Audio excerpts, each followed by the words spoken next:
I understand the levity brought into these situations, but when you're doing it there, when you're doing it in front of your super expensive refrigerators, 2 of them, and then you open it, and inside is this boutique gourmet ice cream.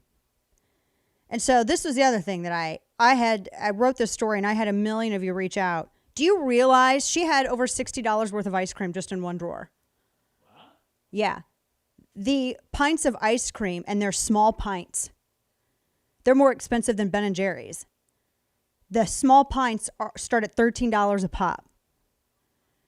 And she had a drawer full of them in her, $25,000 pair of refrigerators.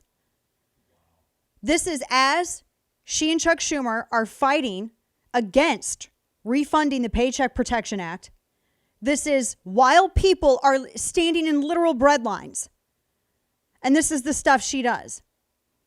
Now, I don't begrudge people their possessions. I do find it weird that someone like Nancy Pelosi, who's spent her entire time in government with a $200,000 salary, can even afford to, very expensive commercial grade refrigerators plus a drawer just of $60 plus worth of ice cream. Actually, it's probably more like $80 worth of ice cream because I forget how many pints were there. And it wasn't even a pint. I correct myself. It was like a little bitty thing. There, yeah, you can like hold them in your hand. You can hold them in your hand. And there's a friend of mine who said that she ordered them once and they weren't good enough to justify the price. So that's why, I don't know. They look very adorably packaged. And if you can afford them, good for you. Awesome. But if you're also one of those people who can afford them and then you do interviews in front of your $20,000 plus pair of refrigerators while simultaneously you're screaming at people to share their wealth and telling people to pay their fair share, and you're calling the administration bad because they want to do something to relieve the eminent domain they have enacted upon the economy by stopping commerce, maybe it's a bad decision for you to do this. And then do you know how they're defending it? Do you know how the Democratic Congressional Campaign Committee, the DCCC, is defending this?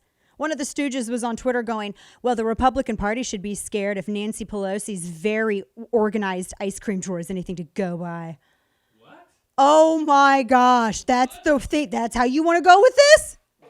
Oh, man. Okay, go ahead. We'll watch. Sorry, we'll watch. We're not going to have no $13 for a half pint or whatever of ice cream, but we're going to watch. Yeah. That's the thing. I wrote about this on the website. I said, look, there's 2 things first. I understand that this is a lighthearted interview. I get it. But Trump was not extended this kind of grace when he said that he watched one at bat, like I said, from this 14-year-old ball game. And he was accused by some of the press of watching sports as people died, but whatever. I love me some capitalism, and I am severely Dagny Taggart-esque in my thoughts on the issue of success. But that ain't this video.